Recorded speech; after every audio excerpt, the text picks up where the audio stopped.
શ્રી ગણેશાય નમઃ. બોલ શ્રી રામચંદ્ર ભગવાન કી જય. આજે આપણે આ વિડીયોમાં જાણીશું ભગવાન શ્રી રામના જન્મદિન એટલે કે રામનવમી વિશે. ચૈત્ર મહિનાની શુક્લ પક્ષની નવમી તિથિએ આખા દેશમાં હર્ષોલ્લાસ સાથે રામલલાના પ્રાગટ્યની વધામણી કરે છે. 2024માં રામનવમી 26 માર્ચ ગુરુવારે સવારે 11:48 શરૂ થશે, જે 27 માર્ચ અને શુક્રવારે સવારે 10:06 સુધી રહેશે. માટે રામનવમી 26 માર્ચે ઉજવવાની રહેશે. જે ઘણા લોકો ઉદયતિથિ પ્રમાણે ઉજવે તો તેમણે 27 માર્ચે પણ ઉજવી શકશે. ભગવાન શ્રી રામનો જન્મ મધ્યાહન સમયે એટલે કે બપોરના થયો હોવાથી તે સમય 26 માર્ચ ગુરુવારે મળશે. તેથી રામનવમી પણ ત્યારે ઉજવવાની રહેશે જ્યારે પારણા જે લોકો 26 માર્ચે વ્રત રાખે તેમણે 27 માર્ચે સૂર્યોદય પહેલાં પારણા કરવાના રહેશે, અને જે લોકો 27 માર્ચે વ્રત રાખશે તેમણે 28 માર્ચે સૂર્યોદય પહેલાં પારણા કરી શકાશે. આપણા શાસ્ત્ર પ્રમાણે પૌરાણિક કથા પ્રભુ શ્રી રામજીના જન્મદિન વિશે જાણીએ તો અયોધ્યાના રાજા દશરથની 3 રાણીઓ હતી: કૌશલ્યા માતા, કૈકેયી માતા અને સુમિત્રા માતા. પરંતુ ઘણા વર્ષો છતાં તેમને કોઈ સંતાન ન હતું, અને આ સમસ્યાના નિવારણ અર્થે રાજા દશરથે ગુરુ વશિષ્ઠને બોલાવ્યા ને તેમને ઉપાય જણાવવા વિનંતી કરી. ત્યારે ગુરુ વશિષ્ઠએ દશરથ રાજાને સંતાન હેતુ પુત્ર કામેષ્ટિ યજ્ઞ કરવા જણાવ્યું. ત્યારે દશરથ રાજાએ પ્રસન્નચિત્ત થઈને યજ્ઞ કરવા રાજી થઈ ગયા.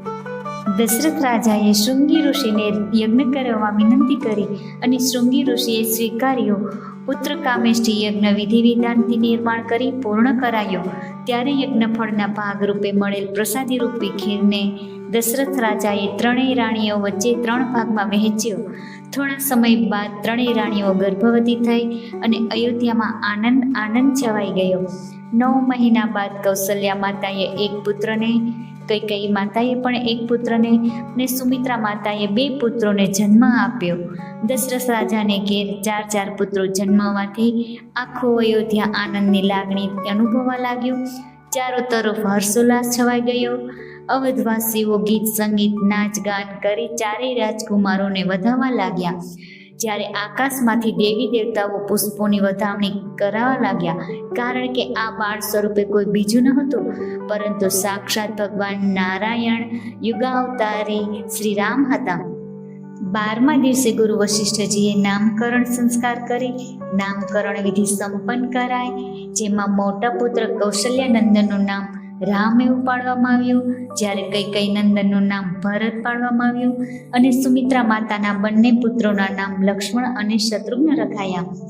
જગતના પાલનહાર ભગવાન નારાયણ વિષ્ણુએ 7મા અવતારે શ્રી રામ ભગવાન મર્યાદા પુરુષોત્તમ રૂપે અવતાર ધારણ કર્યો હતો. શ્રી રામ ભગવાને અનેક લીલાઓ કરી. ભગવાન શ્રી રામને ધર્મની સ્થાપના કરી, અધર્મ પર ધર્મને વિજય અપાવ્યો અને એક આદર્શ નાયક તરીકે પોતાને સ્થાપિત કર્યા. રામનવમીના દિવસે ભગવાન શ્રી રામ અને માતા સીતાજી અને ભક્ત હનુમાનજીની પૂજા પણ વિશેષ ફળ પ્રદાન કરે છે.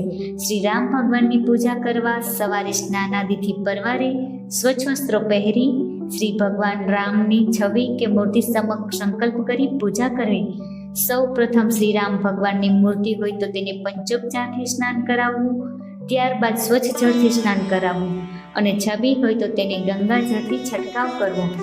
ત્યારબાદ ભગવાન શ્રી રામજીને ચંદન તિલક, પુષ્પો, કંકુ, અક્ષત, યજ્ઞોપવિત વગેરે ધરવા, ધૂપ દીપ કરવા તેમજ નૈવેદ્યમાં ખીર ધરવી, જે ભગવાન શ્રી રામને અતિ પ્રિય છે. ત્યારબાદ શ્રી ભગવાન રામના સ્તુતિ પાઠ કરવા, જેમાં રામ રક્ષા સ્ત્રોતનો પાઠ કરી શકાય છે, તેમજ વિષ્ણુ સહસ્ત્ર નામનો પણ પાઠ કરી શકાય છે, અને રામાયણનો બી પાઠ કરી શકાય છે. ત્યારબાદ આરતી કરી પૂજા સંપન્ન કરવી. પ્રેમથી બોલો જય શ્રી રામ. અવધ મેં આનંદ ભયો જય રમૈયા રામ કે, દશરથ ઘેરા આનંદ ભયો જય રમૈયા રામ કે. અસ્તુ.